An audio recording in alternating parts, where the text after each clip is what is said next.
days are dark and heavy on your heart, I'll be the voice to guide you through the dim. Strong walls may crumble, but within you've got the spark. Just turn the key, let light dissolve the grim.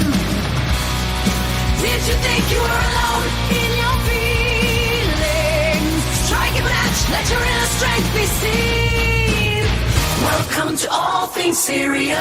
In the depths of your despair, where demons roam, I'll be the hand to hold. You're never alone. When storms rage fierce and winds blow strong, I'll be the shelter in your soul where you belong.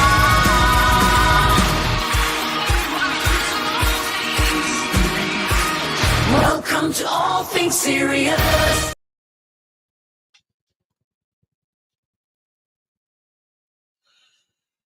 Hello, everybody. Welcome in. Welcome in. Sweet and Sleuthy, how you doing? H. Davis, how you doing? Will B, how you doing? Lisa, how you doing? Let's see who else is in here. All right. So I had a member of this community reach out and wanted me to cover empty nest syndrome. TJ, how you doing? Which is a pretty interesting topic for most parents. So, an overview of empty nest syndrome. Empty nest syndrome refers to the grief that many parents feel when their children move out of home. This condition is typically more common in women, who are more likely to have had the role of primary care. If one child has moved out and you still have others living with you, plan in advance for the day when your nest will be empty of all children. Seek professional help if you feel overwhelmed.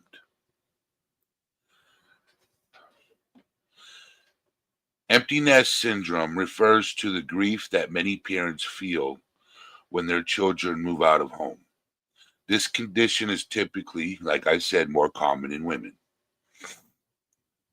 who are more likely to have had the role of primary caregiver. Unlike the grief experienced when, for example, a loved one dies, the grief of empty nest syndrome often goes unrecognized because an adult child moving out of home is seen as normal, healthy event. Upset parents might find new sources of support or sympathy. In many cases, empty nest syndrome is compounded by other difficult life events or significant changes happening around the same time, such as retirement or menopause. See who's in chat. Angel, how you doing?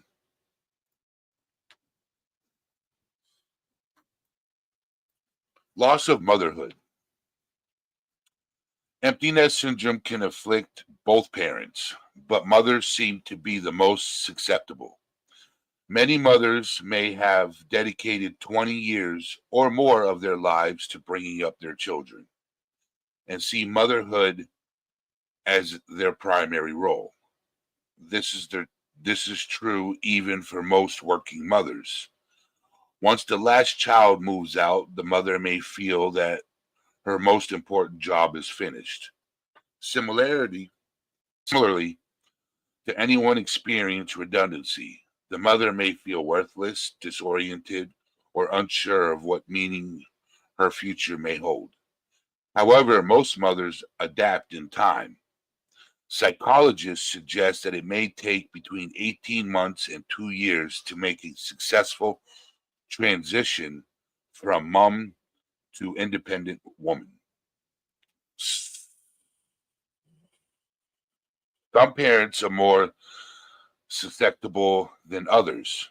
Research suggests that some parents are more susceptible than others. People who suffer the most from empty nest syndrome tend to have things in common, including change is considered stressful rather than challenging or refreshing.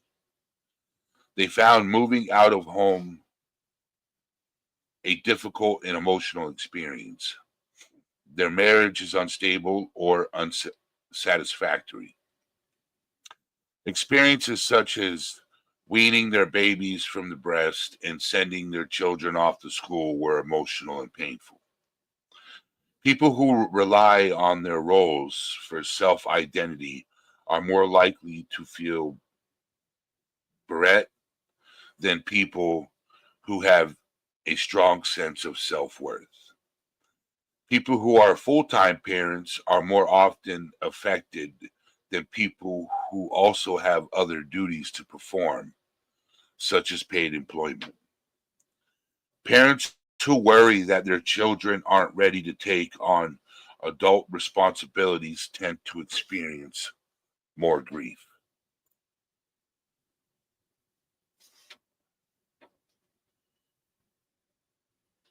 A dose of rose, how you doing?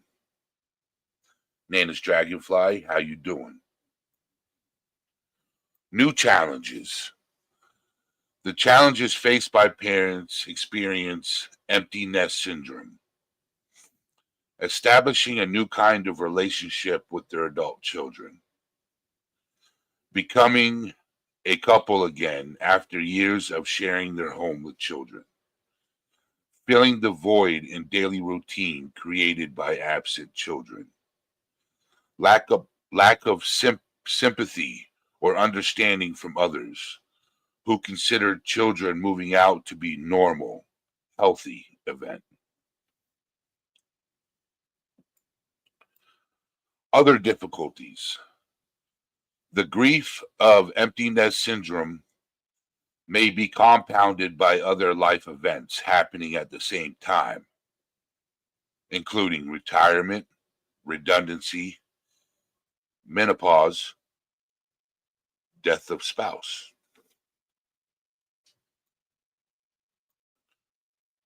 Working again. Some full time mothers and fathers return to work to retrain. Suggestions include write up a list of all those things you promised you would do one day and start making those dreams reality. Set achievable goals to start with. For example, short courses are probably more realistic as a first step than launching into a 3-year degree. Network with friends and associates to uncover employment opportunities. Join professional associations or hobby groups. Consider volunteer work to expand your network of contacts.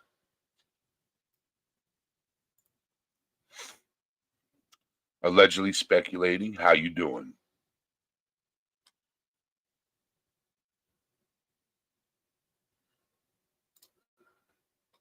Coping with stress and depression. Your child moved out of home is a significant stress. Suggesting for coping include acknowledge your grief, even if you feel that no one else seems to understand, and allow yourself to feel upset. Rituals, such as funerals, help us come to terms with difficult changes. Create your own rituals to help acknowledge your feelings. Suggestions include planting a tree or redecorating your child's old room. Discuss your thoughts, feelings, and future plans with your spouse. Seek advice and support from other friends who understand how you feel. Some of them may also have experienced empty nest syndrome.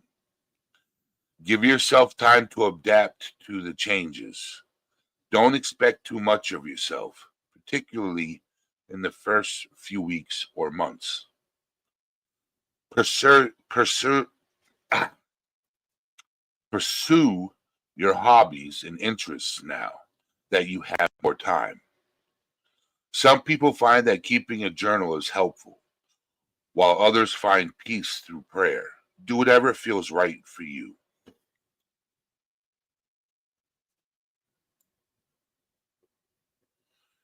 Keep up regular routine and self-care, such as eating a healthy diet and exercising regularly. Seek professional help if you feel overwhelmed.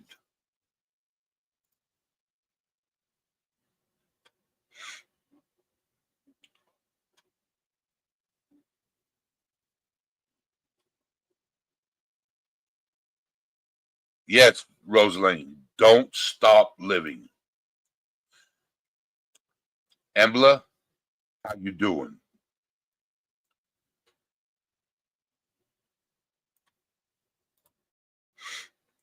Planning in advance. If one child has moved out and you still having others living at your home with you, plan in advance.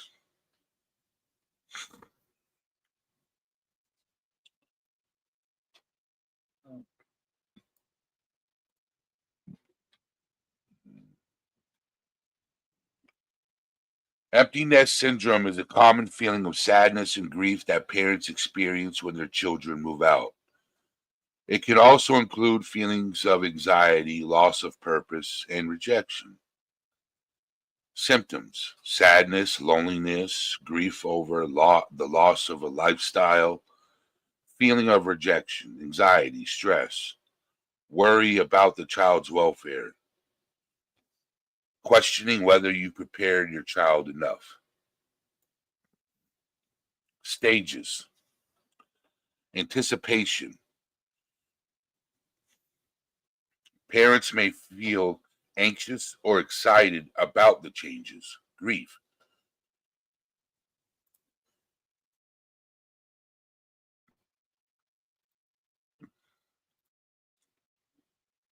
Parents may grieve the loss of their roles as caregivers. Adjustment.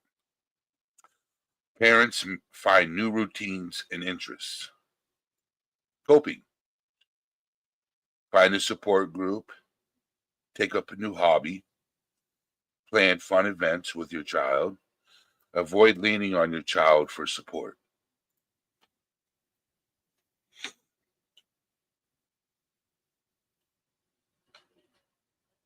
So, Sweet and Sleuthy, I'm going to put you out there for a minute because she is the one that reached out to me to cover this. So, I'm going to drop the link in chat, and if anybody has ever experienced this, come up on panel and conversate if you can.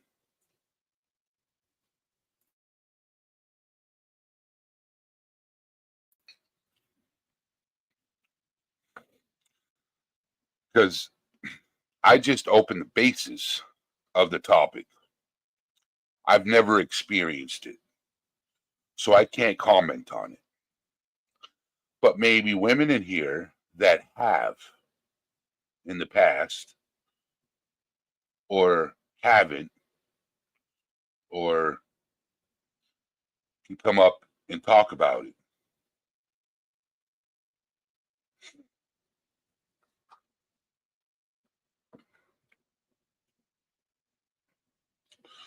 So I dropped the link and the panel is open.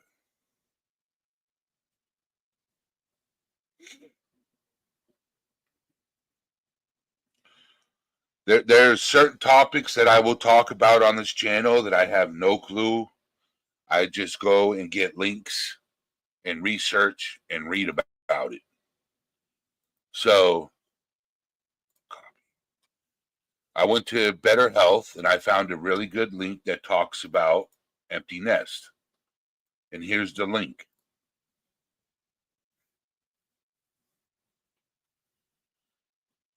Nobody's going to judge you for crying on panel, Sweet and Sleuthy. And it might help you talking about it too at the same time.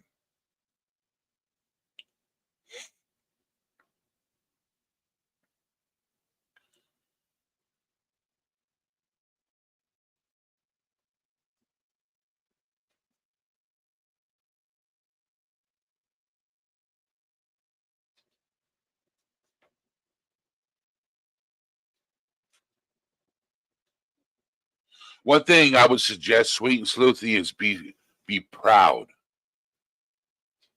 Because, you know, you should be proud.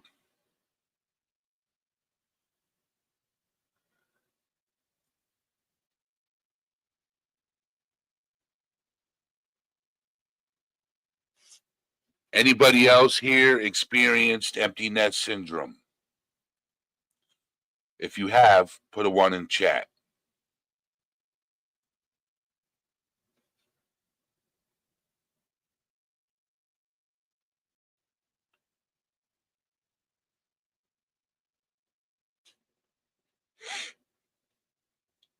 Okay, Rosalind, thank you.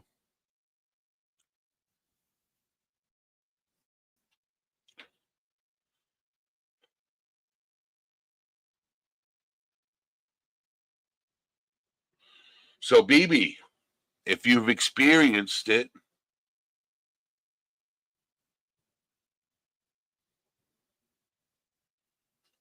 would you like to come up on panel and share your experience with Sweet and Sleuthy?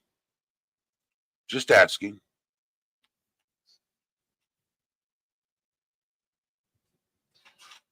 Just call me Hen. How you doing?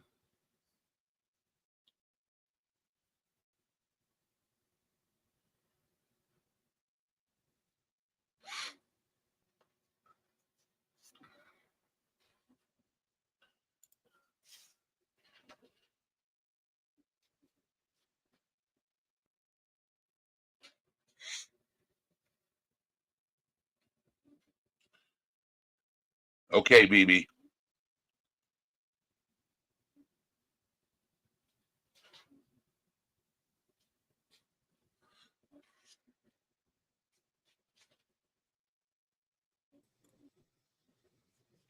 Rosalie. Hey there. I'm still getting set up here. Can you hear me okay? You sound good. Oh, yeah, you're loud enough. Perfect. Thanks. Okay. Getting my earbuds in so I can hear you better. I'm really glad that you brought this subject up, and I'm sorry for being absent over the past couple of days, but sometimes I get so triggered that I just have to step back, you know? I have a son one of my sons has epilepsy, and letting him go to be on his own was one of the more challenging things I had ever done in my life, because he needed to have his own life, and I knew he could have a better life not under my roof, if that makes any sense. Yes. Switching to headphones. Sorry, guys. Yeah, I did a live the other day about epilepsy. I know, I saw it, and I had to back out because I saw. Yeah, but thank you for doing all for you. Yeah, Just like there's a lot of topics that are tough. Yeah, and that's why I was trying to get a trigger warning thing out here for you too. Let me pop out the chat. I'm still getting set up, folks. Thank you for being here and for all the love you show our friend Eddie and all this stuff. Okay, I got chat popped out. I don't need to see myself. Yeah, thank you for tackling this subject, especially as a older person. I now have kids who have kids, and they are doing really well in spite of what mistakes I may think I've made, and going through the challenge of their leaving to be their own people, their own persons, was just that. It was a real challenge. And while it has been quite some time since that has occurred, when it did happen, hi everybody, saying hi there. It was a matter of, is my job done? Why am I still here? What am I doing here? I mean, and now I'm so much older, and I still go through, why am I still here? What purpose does my life actually serve at this time? And being a mom, especially a single mom for so long, and having to work outside the home and be the mom and all that stuff that goes along with it, I had to get creative in how I continued to choose to live my life. And that included a lot of things that were on that list that you mentioned. The finding out what my true passions were, finding something to do with my hours, volunteering for others. Part of that was also helping other single moms get their stuff together so they could be better people in their own right as they choose, and helping others along their way. I so appreciate you bringing this subject up. At this point, I raised my boys to be independent. So I can't get upset when they don't call me, or they don't write, or we don't interact. They both live fairly far from me. One is about an hour away, another one is 10, 12 hours away, depending on how fast I drive. And out of the shadows, with Ginger saying she has 3 adult kids out on their own, 2 teens still at home, not looking forward to babies moving out. I understand that. As we get ready for them to get their own life, we have to challenge ourselves to have a life of our own. Like the article Eddie read said, find hobbies, find groups, similar thinking, same-minded people that think along the ways you do, that you could just hang out with. I mean, a new circle of friends that are like grown, there's all kinds of stuff. Sorry. There's all kinds of things that one can do once one realizes this is a new chapter of life. And you can make it whatever you want it to be. Every day can be a new page, a new chapter. And just keep on going, keep on learning, keep on making friends and bettering yourself and being more mindful and whatever else that gives you joy, things that bring you joy. If that's continuing to mother your kids while they're miles and miles away, great. If not, you still have to get your own life. Hey, Hen, welcome. How are Hello. you? So I wish my nest was empty syndrome. Because my son moved back in not that long ago. Oh, I heard. And you do get used to living alone.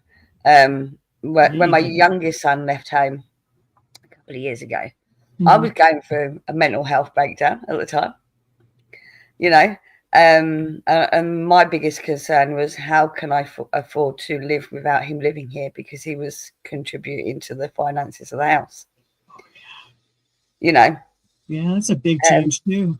Yes. Oh dear.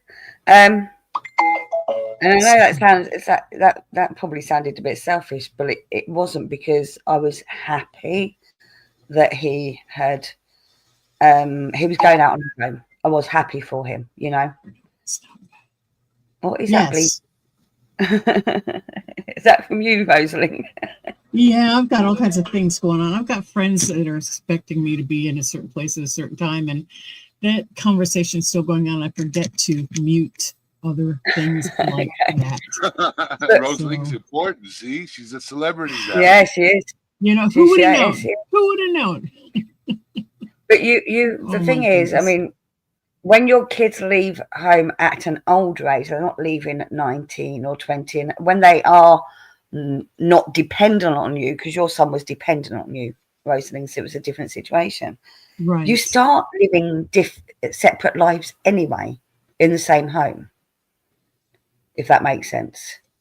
When they're like in their 20s, they don't want to spend time with mum. So you might say hello to each other once a day. Right. And I think that's all in kind of preparation for them to be their own person to move out. I think that's all in preparation for us to recognize as parents that, okay, they're starting to pull away. It's okay. Yeah. I can find other things to do, just still be available to them. And it can be. And I think that's a good thing, to allow them that freedom while they're still living in your house, so that you can have that easier separation when it finally happens, and you might not feel so empty nest-y. Although I think my mum had Go on. You know what the opposite of that What? is? Homesickness. Some Yeah. kids get homesickness. They do. They do. I think my mum had the empty nest syndrome when I turned 5, which is, you know, kids all going off to school. I was the number 3 child. She had 2 others off at school. I was going off to school. My sister is the only planned child out of the 4 of us. And I'm pretty sure it's because my mum's going, well, what am I going to do now? They're all going off to school. So she had my sister, you know. Mhm. So it can happen that early on in your life, that empty nest syndrome can happen when they're all going off to school. And all you've done for the last Mhm. 10 years is raise children and look after them full time during the day. But yeah, so that's when my mum had hers.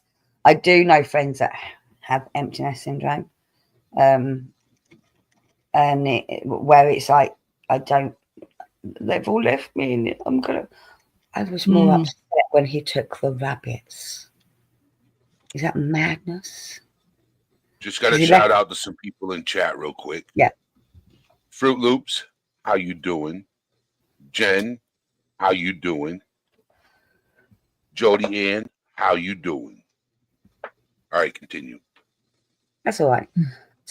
So when my son moved out originally, he left his rabbits behind, and they became my everyday routine.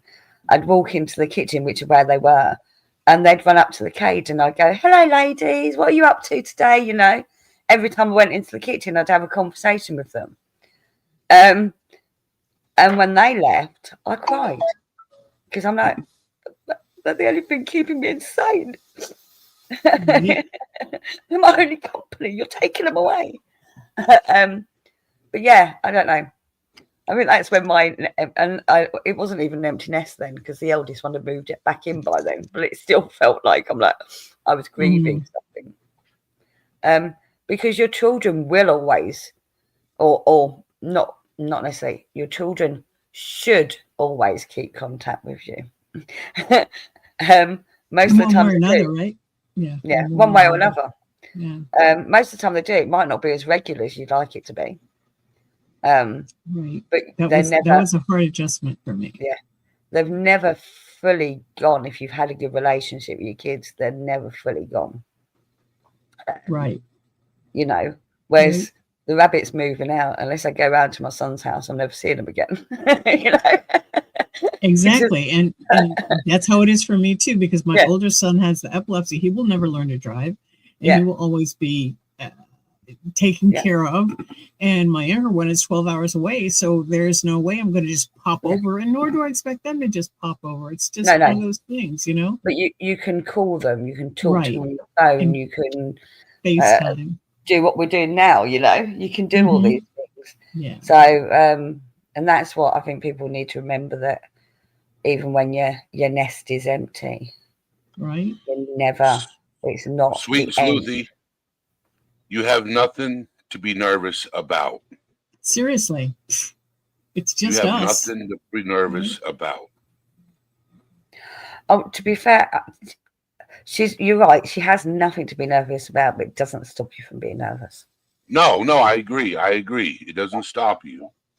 She said, I'll throw my phone on the charger and come up if you're still chatting. I don't know why I'm so nervous. Because it's an emotional issue for you, for a lot of us. And sometimes talking about our true feelings, which is what Eddie made this channel for, sometimes doing that, talking about our own feelings, can be very raw and very vulnerable, right? Because we're out here for you to see, this is my pain, you know, and how is that going to be received? Well, it really doesn't matter how it's received. You need to get it out, right? And if people are less than kind, then that's on them. It's not on you. See, I think my sister is seriously going through an empty nest syndrome. So she has 5 children, and they're all grown up now, and they've all moved out within, you know, it's been quite a few years since the last one was living home with her. But They don't come home as often as she'd like. They don't ring her as often as she'd like. She has to go and see them. And it's like, she feels like I sacrifice, well, not sacrifice, but I was there for you all your life. And now you've turned your back on me. And that's how she feels. And that's on her though, because kids are not forever as far as staying in your house, but they will always stay in your heart. Yeah. And it's a matter of, everybody has their own way to go through grief. And this is her way of going through this particular grief. And there's not usually a whole lot we can say when people are in their self-pity part. Yeah. You know, we just gotta go, go ahead. Partly she feels like her ex-husband, who isn't the father of any of her children, has turned her children against her. You know. It's in her head though, right? Yeah. Yeah. They have more of a relationship. They have more of a relationship with him than they do with her. And that hurts her. Well, I'm sure it would. Yeah. So, I know. Juicer, how you doing? Miss Ann, how you doing? Hey, folks. But yeah, she's definitely going through it. Definitely. Yeah. And how long have I know my been mom gone, experienced it. I know my mom experienced it until I moved back. Mm. And you're never going to move out again because she's counting on you and you're a good son. Yeah. And that's okay, because the way this world has turned, it's okay to go back to parental units and be assistive and helpful and just be in the space, because now that you're a grown man, you have a different view of it, a different way to look at things, and you can reason better about what happens and how you respond to it and things like that. And it's not so much knee-jerk as when we were teens rebelling against our parents because they didn't know anything, right? So it's different for you now. And I think it's great that you're able to admit that you moved back with mom and that you're taking care of her. She's taking care of you. But You know what's crazy? What's that? Yeah, I agree. Before we moved down to Florida, she was so glued to her bedroom, she never came out. She wouldn't even cook. Now that we're down here, she actually started cooking again. That's awesome. Because I do you know what it is? Yeah. Do you know what it is? She's got a purpose. She's got a purpose. She's got you at home. She's got someone to cook for. Can I suggest something for you, Eddie? And it's, do with it what you will. I'm just going to throw it out there. I know that you and your mom are fairly close, like my kids and I. If there's a time, maybe once a week, to go for a walk around the neighborhood with her. Just get her out of the house, not necessarily driving anywhere to go shopping, but a gentle walk, even if it's only down to the corner and back, gets her out of the house in the fresh air, gets you guys together alone where you're talking outside of the house, which is neutral territory. Do you understand what I'm saying? We got a lot of yard work we got to do, and we work together when we do the yard. And that's good. Yeah. That's good. That's really good.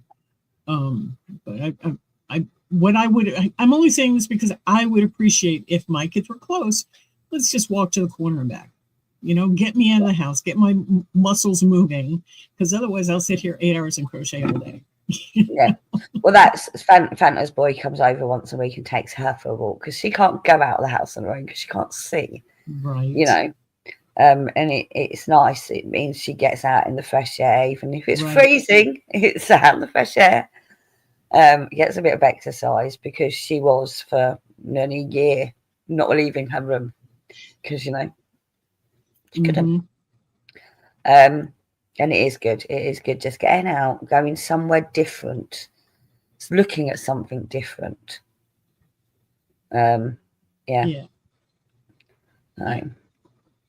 Makes a big difference. What about you guys in chat?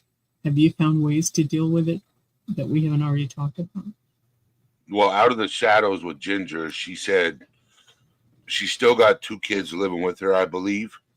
And her other kids live not too far from her, 6 blocks away, 20 miles away. Yeah. So that's nearby. So she's able to keep an eye on them.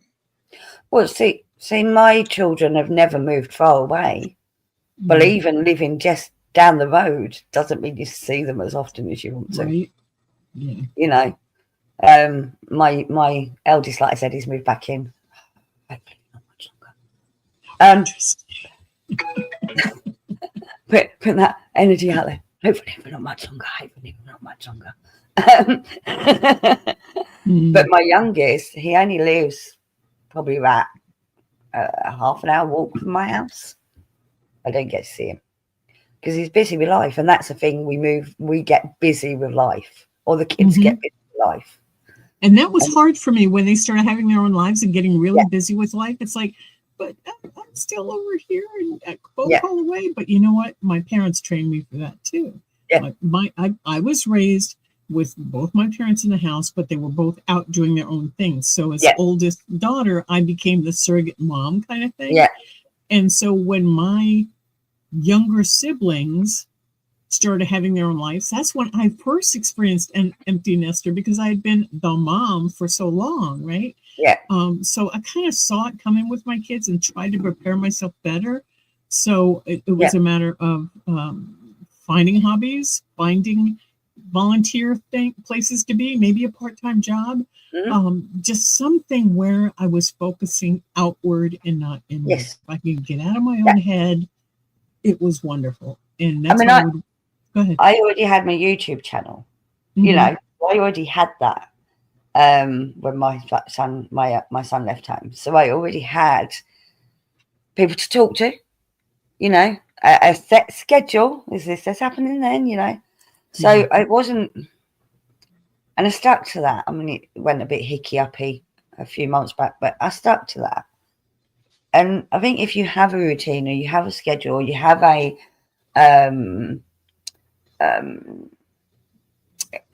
hobbies, crafts, you know, groups that you go to, anything that keeps you busy, you don't feel so alone. And part of that for me, and maybe for others, would be to challenge yourself to continue to learn. Challenge yourself to make that bucket list, you know, maybe, okay, not let's call it a bucket list, but basically that's what it is. Things you want to see, that you want to do, that you want to experience before you're not able to. And Is that's that you, the whole, sweet and Sleuthie? Hi, yeah, it's me. I don't know if you could hear me very well. What a sweet voice. Oh my God. Thank Wow. you. Hey, girl. Look how beautiful she is as well. I'm so jealous. I know. Well, thank you. Didn't even wash my hair today, but that's okay. That's okay. Your avatar looks beautiful. Yeah, we're looking at your avatar. Yeah, we can't see what you look like under the avatar. Yeah. Thank you. It's okay. Yeah. So tell us what you're going through. Oh, my daughter went to college last fall, and the first few months were really hard. And I went out and visited her, and it wasn't like she left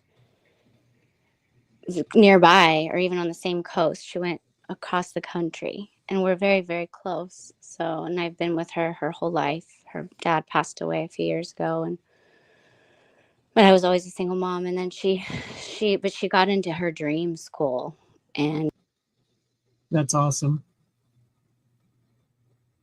Uh-oh. You all right, Sleuthie? I'm hoping your phone didn't die. I know you're There you go. You got you can hear you now. Yes. Anyway, she went, and I went and visited her. That was wonderful, but it's just been really crazy. And I'm in therapy now even. And then she came for the holidays over break, and then took her to the airport 2 days ago. And it was like, I feel like raw all over again. It's just, I couldn't even control my crying. Like not with her. I mean, I try and not cry in front of her, but I don't want her to feel guilty, you know? Right. I want her to feel like mom's okay, you know? A question. Yeah. What's stopping you moving closer to where she is at school? I think about it actually more and more, but I'm married. Okay. Yeah. That makes sense.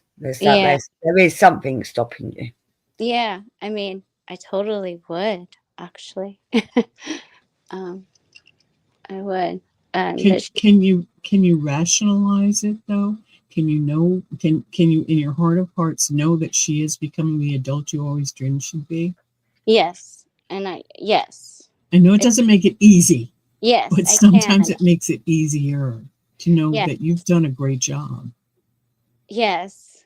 It's just a weird feeling that though, like this feeling like the ground's shaky. Like I don't sometimes frozen. Like I can't even, and like I'm so rationalized, like, yes, I'm so proud of her and look what she's doing. And she has a chronic illness that's severe and she's still doing it. And she's got straight A's last It's amazing. semester. She's killing it. I'm so proud. But I feel like I'm like naked in front of a crowd right now.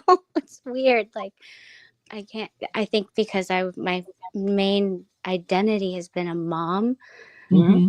for the past 19 years. It's like I don't know what this is a weird transition, and I struggle with transitions already, so maybe. Yeah. I think part of the thing that we have to do as parents is make an identity for ourselves that isn't just mum while our kids are growing up. Yes. And that's the biggest mistake we all make is, I was always referred to as my kid's name and mum, B's mum, C's mum, because that's actually what the name is known as. Yeah. Whereas I'm like, well, hang on, I'm my own person. I have, and I think, do you have any interests outside of home? Oh, I have tons. Yeah, I have tons. And I think that's when I got therapy, because I was noticing that like I wasn't wanting to do so many of the things that I like love to do. Mm-hmm. So do you feel your therapy is helping? Very much so, yeah. Excellent. I was very lucky in who I found. I haven't always had the best luck, but yeah, I do. I even volunteer. I do volunteer work, and all of that helps. Caring for other children helps. But I still I go home and I get in bed at night and I can't sleep because I'm just thinking like she's not in the next room, and I'm watching Life 360 if she's safe where she's at in New York City. So just it's weird. It's just a weird change that I didn't think that when she left from the holidays, I would fall apart like I did when I got home. But it's like going through it all over again, isn't it? Yeah. Like, you're like, why is this so hard right now? And like, then it's almost like I'm frustrated with myself. Give yourself some grace, because it is a tearing of the heart. Yeah. Anytime you are with your loved ones and they need to leave your space, it is like a tearing of the heart, because in our subconscious, I think we get to a place, some people get to a place where, oh, this is good. This is good. This is as it's supposed to be. And then they leave and it's like, wait, you can't. But yeah, it is an integral part of being a grown up. Adult and I think also because your daughter's so young, I mean, I'm talking about my kids leaving home in their mid-20s, not 19, Yeah, well, and I'm like not old, I'm not young, but No. I'm still like, I have moments where I'm like, what am I doing with my life? Like, I even after she what am I doing? I don't want to do this anymore. I want to do this. Like, just like this, I even left my job last fall too, because I was like, I don't want to do this stupid job anymore. Like, I'm not even happy. Like, I don't, like, what am I doing? You can always reinvent yourself. Yeah, I was going to say, that's what I have to do. I ask myself that question every day. Right. What am I doing in my life? I still don't know what I want to be when I grow up. Me either. Yeah. That's not unusual. No. I remember turning 30 and I'd like, oh my God, what have I done with my life? Absolutely nothing. Young too. God, to be 30. Yeah. Well, that's it. But at 30, I'm like, that was the hardest birthday for me, was turning 30. Because I'm like, what have I done with my life? I've got nothing to show for my life apart from raising my kids. And I Which turned 49 this year, and I'm still, what have I done with my life? I've got nothing to show for it, you know? I doubt that's true. I'm sure there's also, I don't think we No, I give have. ourselves, I've actually achieved some really cool things I over You think the we, really last have. few yeah, years. really But dismissing your I yeah, think that's what I do too. Like, what have I yeah, done? yeah. But I still haven't got the dream job because I don't know what the dream job is, you Weird, know? because there's a lot of dumb jobs out there. Yeah, Like, what is the dream job? My you dream know. job, I'd like to live on a farm. Yeah, but would you? Because that's a lot of hard work. I know, it just sounds lovely to me. I don't It know. does sound lovely until you get there and you go, oh Until you my have to God, go what have I make what did I do? What did I do? I have all these eggs. No, no, just It's like you get these people, oh, I just want to live in the middle of nowhere in a wooden yeah, hut and no one disturbs me. And I'm like, that's such a lonely life, yeah, that would be lonely. I you think know? too, there's like a thing that happened that also is when your day-to-day life changes and your child that you're so close with and they're going and it's so amazing, and I can't even say it's bittersweet. I guess it's bittersweet. And then they're gone, and then you're forced to look at everything around you without them there. Yeah. So you might encounter, like, realizing, relationships that you're not really happy in, Mhm. or a job, and like that's all really weird. So then everything feels bigger. Whereas like let's say if someone's having struggle in their marriage and their kids go away to college, they realize that their marriage is suffering so much, and so maybe it's Yes. harder. I don't know, because like I I wish I I think had someone to lean on, with my partner, but he's not her father and he doesn't quite understand. So, no. it's a lonely feeling. The highest divorce rates are once the kids leave home, aren't they? Mhm. Because people That's stay together interesting. for the sake of the kids. Mm-hmm. One of the things that I've realized and has come up in my mind is when I got to the empty nest stage, I realized how much my parents had sacrificed and what they must have gone through with the 4 kids they had. And it helped me get to a better understanding of, oh my God, we're all just individuals walking each other home, right? So what I would encourage, what I'm trying to ask you, Sleuthie, is, are your parents still around? Do you still contact them? Oh yeah, I'm very close with my mom. Perfect. My dad or stepdad, he passed away of actually today, in 2017. Then I just met my bio dad in 4 years ago. So, or no, Wow. 3 years ago. So yeah, I've got parents around. My mom and I are very, very close. See, so Like this kind of is like also Eddie. something. I'm sorry, go ahead. Oh no, kind of like Eddie. I think he's recently we have a similar, like I met my bio dad when I was 40, I think. Yeah. So, but yeah, it's just Nice. I hope that goes well for you, and I hope you get your questions answered while he's still around. Yeah, me and Sweet and Sleuthy have the same story. We met her dad 3 years ago. yeah, Wow, that's it's weird. incredible. It's so weird because it was 3 years ago for me too, and it's weird. But I don't really have any questions for him. I just enjoy that I know him, but I don't have like an emotional attachment to him. So No, yeah. and Yeah. probably won't. But the fact that you and your mum are still close Yeah. to this day surely must give you hope that you and your daughter will have that close relationship for the rest of your lives as well. Yeah, my daughter and I are also like, we're very, very close, but she's got a fire in her that I think I didn't have growing up.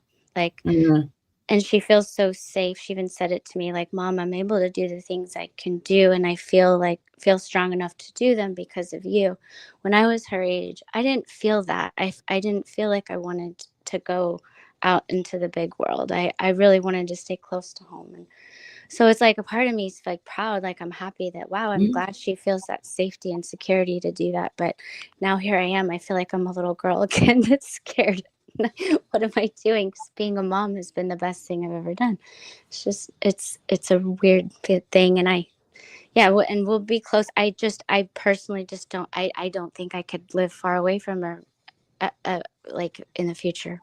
Like, if I have to move to the East Coast at some point, I think I will if she stays there. I can't But do it. she's only gone off to college. She'll be back.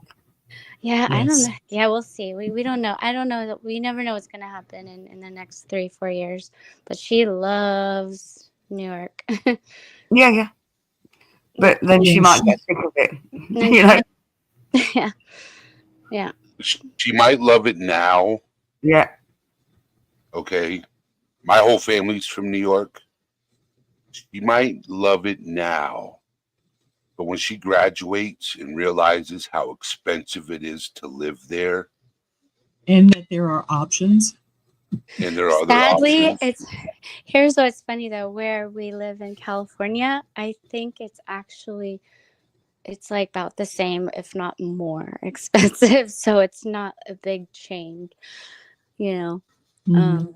Yeah, But But the thing California is, life now and she's New on York. her own now. She's on her own in college. So as she's realizing it and becoming a responsible adult, she may realize that her options are different and not yeah, stay in New York. But there are other places. I mean, it's a big country, right? It's a big yeah, world. And the thing is, as long as you're supporting her as her mom, I think you guys are going to be fine.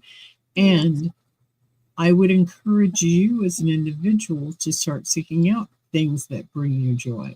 And if Yes. there's something that does not bring you, no longer brings you joy, try to give it less attention. And I know I'm speaking about something specific. I hope you understand what I'm talking about because I don't want to put it out there. However, I know. if it's no longer giving you joy, start separating little at a time from whatever that may be and find something that brings you joy that you can devote your time to devote your time to, whether it's volunteering at a local church or school or women's group or whatever it may be, you know. And if you want to discuss that further, hit me up in the Discord or something. But I don't want to tell anybody what to do. However, it's true. I'm real big on helping people realize that you may not be seeing the whole picture. I'm real big on helping people understand that there are so many options that we are not even aware of yet, that as they come up, our ego will immediately say, no, that's to this or that's to that, or you could never, and why would you ever, and things like this. No, go for it. If there's something that made your eyes light up, explore it, even if only to research for more information. Yeah. I wonder how many men experience empty nest syndrome. I actually have wondered that too, and I have come across men that do. It probably isn't called emptiness syndrome for men. No, but it is. I think it is. Yeah. And there was, oh wait, you guys laugh because like I even was I don't know how I came across some person on the internet where I was going to sign up for some coach guy to help, like, but he was a man and about empty nest syndrome. I mean, I'm sure men do. It's interesting though. You find different parents experience this in a different ways because, like, I have some friends that are like, "Yay, they're off to college," and they're like, "They're out of the house." Everybody's different, you know. But I think there's men. I've just maybe not as many. Well, I mean, see, you raised your girl on your own. It's bizarre, but for some reason you have daddy's girls and mummy's boys. Yeah. So, well, if you look at it, believe it or not, right? Society as a whole, if you look at the big picture, I was watching an interview. Men and women were talking. Okay, how often do you hear of a man saying, "I have mommy issues," or of a girl saying, "I have mommy issues"? You're right, actually. It's usually daddy issues. No, you hear about daddy issues, but you don't. You know, a lot of men have mommy and daddy issues, and it's not talked about. Like, and vice versa, anyone can have mummy issues. You know, if you had a bad relationship. But it's talked Mm. about. I feel like it's more of a stick. There's more of like a, oh, she's got daddy issues. I think I heard that a lot growing up because I grew up with an absent father, and Yeah. I would even joke like, oh, I have daddy issues, you know. But yeah, Yes. I had the same thing. I had daddy issues. Yes, thank you, Eddie, for saying it out loud because a lot of men can't say. Yes. Because But I do know people that I do know people that have had mummy issues, you know, when the mother of Yes. the household has been the toxic person, you know, or the one that abandoned it's you, everywhere. Yeah. you know. But majority, statistically, it's daddy issues, especially here in the States. Yeah, yeah. I mean, I know both my boys have daddy issues because their dad just wasn't there for them. Yeah. You know. But yeah, so it's like, but well, I can't remember what I was going to say. Oh, men do have that emptiness syndrome, especially when they're giving away their daughter at the wedding. It's that one of the hardest thing a man has to do is to give his daughter to another man. Oh yeah, Yes. my mom gave me away. Yeah. Because I have a few friends that are single fathers. Yeah. So I'm pretty sure I'm pretty sure that when those kids grow up and leave the house, they're so used to having those kids there that when they leave, they probably experience the same thing. It's just not as common. Oh, I'm sure they do. It's just that people don't talk about it so much. That's exactly where I was going to go. Men are trained not to talk about feelings, and that's a shame. Yes, that's the reason why I'm here. Exactly. And this is what I tried to change. I mean, I can only do so much as one person. I can only do so much. And I taught my boys it's okay to have emotions and to show your emotions and to put them out there on display. And it's not about you if somebody else comes against you for it. It's about them. So experience your life, experience your emotions. And, you know, I can only do my part. But Eddie, this is a big part of it too, your channel. So thank you. Yeah. Yes. Hey, Vibe, I wanna acknowledge the statement you made. So you said I was a mama's boy. So when my dad left, it didn't affect me. So I will tell you this. I'm a mama's boy through in and through out. Okay. But in my humble opinion, I think my life would have turned out differently if my dad was around. But that's the thing. You don't know that because your dad wasn't around. You've just got it in your head. Yeah. You've got it in your head that it would be different if your dad was around. Yeah. I don't think the things that happened to me as a child would have happened if my dad was around. In my humble opinion. Might have. Who knows?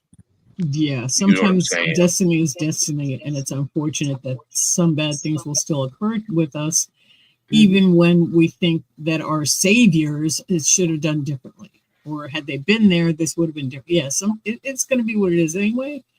So I've learned for myself that I just let it go. It is what it is, kind of thing. Yep. Yeah. So. Can't live in the past. No. I think I probably benefited not having my dad, my bio dad around. Not that he's bad. No, I get it. And there's no real way to know for sure. You just never know. We're all on this journey, and that's why we become who we are. So make the best of what you got. Keep on going. Yep. So thank you for coming up, sweet Sleuthy. Thank you. I didn't cry. You did good. Better. You feel a little better? Yeah, thank you. I coming do. Up. Yeah, I appreciate you all. I'm glad I have women like Rosalie and Hen and other ladies in chat in this community that have experienced it. It's a great community. You've really done so well building this channel, and I'm really, really so impressed by you. Eddie, you're doing good. Keep going. I want to hit on something here. Bob said dad was a cheater, so it was best for my mom that he left. My dad was a cheater and he stuck around. They were married 21 years, and I remember mom calling the house and asking me to pack for her because she wanted to leave. It's like, no, I'm not going to help you leave me. If you want to leave, you got to come in and get your own stuff. That's silly. hard. So when she moved out, I stayed with dad, and some of my other siblings were still in the home. So we learned to count on each other and let dad do what he's going to do because he's an individual. But my younger siblings have recently let me know how much they appreciated who I was to them in that time. And that, I'm telling you, it made my whole life worthwhile, you know? Oh, Yeah. that's amazing. So I've been a mom since I was 12. Yeah. It's sad, but it is. No, that's But to everybody who's in the chat and all the wonderful things you've been sharing, I really appreciate you guys being vulnerable out here. And if there's ever any, look, I'm a really old person, and if there's anything you want to talk about, you let me know, because You either don't I've look old. experienced. That's because I know how to put faces on. No, yeah, I turned 71 this year. Oh, you look So, amazing. She yeah. does. I'm jealous. Thank you. Sophie, See, my kids are your age. My kids are your ages. Oh. So I want to be able to see, this is part of my emptiness thing. And what I do is try and find I've experienced a lot in life. And if my experiences can help someone else learn or not have to go through what I went through, that's what I'm here for. If Okay. your journey is to lead you through that stuff anyway, then I could be here and hold you back, hold space for you, as I used to say. All right, BB. I hope Papa's okay. Get a hold of me later if you need to. Sleuthie, I hope you start finding love in the things you enjoy doing before. Again, if not, you find new things that make you happy. Yes. Go exploring. Go exploring for new ideas and new things that will make you happy. An art class, a writing class, anything that will just make you happy again. Whatever Camping, camping, going out in the woods, gardening. Bibi was saying she did the gardening. Somebody was in here saying they bought a greenhouse. And forgive me if I can't see the chat right now, but they're just find yourself again. Yeah. And you can redefine yourself and reinvent yourself every day. If you're not happy with what happened yesterday, then you know what? You don't have to repeat it. Yeah. Yeah. I mean, I've had to, I realized that, I've said before I had a mental breakdown. And I started clinging on to people and things that, that made me feel accepted. And then I realized that actually they weren't treating me right. Yeah. So I had to let go. I had to make that choice. And it's hard. It's like going through a grieving process. It's like, it's that, why have I been allowing this to happen? Yeah. Because you suddenly wake up. Mm-hmm. You suddenly wake up and you're like, you wake up and you're like, oh my gosh, what? Yes. But you wake up. But you do wake up. Mm-hmm. But it's still hard. It's that routine that you've had, or that you've got to know other people that are through the people that are toxic, Yeah. And you're like, by walking away from them, you're also walking away from all these other people that you enjoy, Yeah. But sometimes just want to interrupt for a second. It is snowing in North Florida right now. It's I heard it's in New Orleans, in Louisiana and New Yeah. Orleans. It's insane. Yeah. I was watching my Storm Chaser channel earlier because that soothes me. I love the weather. I don't know why. Yeah, it's snowing. What part of North Florida? Just over the state line. Meanwhile, it's burning here in California. Yeah. Are you close to the fires? I'm not. I'm south of LA. Okay. But there's a fire. There's a fire nearby, but it's fine. I'm not close to it. Well, I am, but not too close. I mean, it's a red flag. It's weird. It's very dry here right now, and weird. It's very weird. Snowing in Florida. Jeez. That's We Louisiana. got up to 16 today. No, I saw someone put a video out of snowing in Florida, and it's like it happens every 39 years, apparently. It does. It Right. really does. So Yeah. But yeah, no, it's like okay, cool. that's So, exciting. I do enjoy my weather channels and my weather streams. I sit and watch Storm Chasers. I don't know why. So I don't know. There's something about it. And Scanner Radio. I don't know why. That's my comfort zone when I'm sad. Nothing wrong with that. Okay, Eddie, I'm going to be heading to Florida in December, so I will get with you about that. Oh, Eddie? yeah. Now, I'm not going to the northern part. I'm going to the middle part and then out on a ship. But while I'm there, if I'm there a day early, it's possible that we might be able to meet. That would be so cool. And then we could live stream it, right? Yeah. Yes.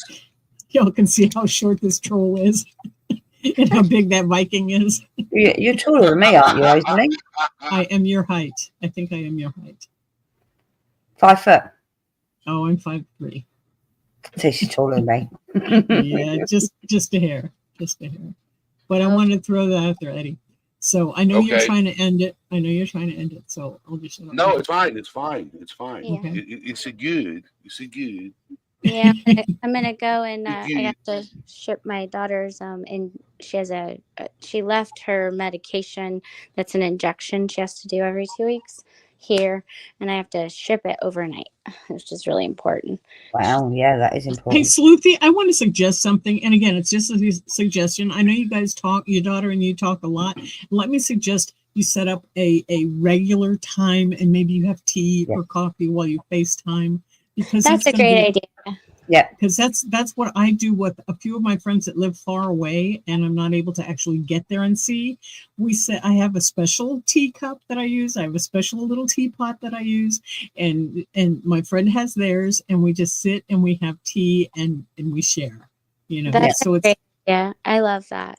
so I would encourage any of you on the chat to do the same with your friends as well. If you're not able to get out, or if you don't care to get out, or if you're just stuck at home or whatever, you just miss your friend, get a cup of coffee and have, text them, let them know you're going to text them. If you're going to you want to FaceTime them in X number of minutes and you're going to have a cup of coffee and it'd be great to share a cup of coffee, whatever you want to do, make it, you want to do lunch, you want to share a meal, do that. But I have a couple of handful of friends that we individually and as a group get together on X day for X number of hours. Actually, it's like a half hour to an hour. And we just interact because we can no longer get to each other in real life. So we FaceTime. Yeah. And it's magnificent. Yeah, get Hey, routine. Juicer, I haven't set up Nightbot yet, but I will be soon setting up Nightbot for YouTube. Take a lot of stress off the mods. I think that's a good idea, probably with that you're growing more. So I've turned mine off. Can you train Nightbot to be like nice? You can get Nightbot to say whatever you want it to say. Yeah, I can see it now on hands. Shut up, you wanker. No, mine used to say things that creeped out the audience, like, don't just poke that like button. No, don't just hit that like button, give it a good poke. Yeah. Don't just hit that like button, give it a good poke. And yeah, Nice. all it wasn't Nightbot, it was similar sort of thing, but it would say things that would sound a bit ruffle feathers. Sound a bit saucy. And me reading it out in my ASMR voice really creeped out my panel. They hated it. And it's like, oh no! So I do it more. But now I've turned it off now. I've turned it off now. Well, I don't think I turned it off. It just stopped working because they occasionally glitch up like that. Yeah. No. Well, I'm going to head over and check. All right. I'm gonna go mail her injection. I'll be in chat, and I really appreciate you guys, and I'm glad I didn't get up and cry. And I really appreciate. Thank you for coming up, sweet and sleuthy. Thank you. glad you came up. Talking about this, I wasn't expecting you to talk about it. but Stay it's- strong. Thank you. Thank you. Big hugs, little girl. Big Okay. hugs. Right. Bye, guys. Bye-bye. Bye. I'm going to head down as well. Bye. Thank you, Hen, for Talk to coming you up. soon, Hen.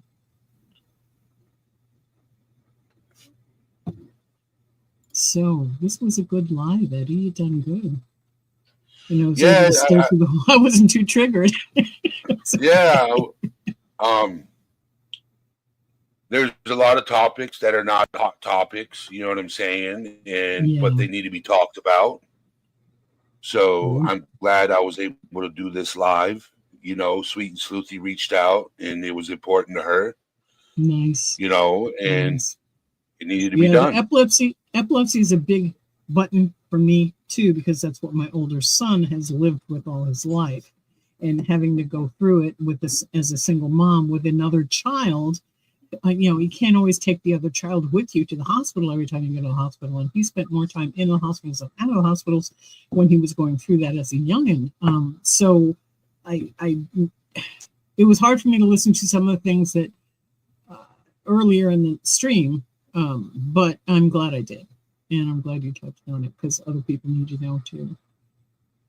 Well, I'm going to jump down. Thank you so much for allowing me to come up here. Thank you, chat, for being patient with us all up here. And we'll be in chat, and then I'll jump over to Discord after a bit. You guys take care of yourselves, okay? Eddie, love you, bro. Talk to you soon. Love you too. All right. Everybody, thank you for being here. Chat, for those of you who are lurking in the background or just watching from a distance, if there's topics you would like me to cover, post them in the comments below. Make sure you like the video, subscribe. With that being said, 2:30 in the morning there, P. Barnes. I will be live. With that being said, all things serious is out, my friends.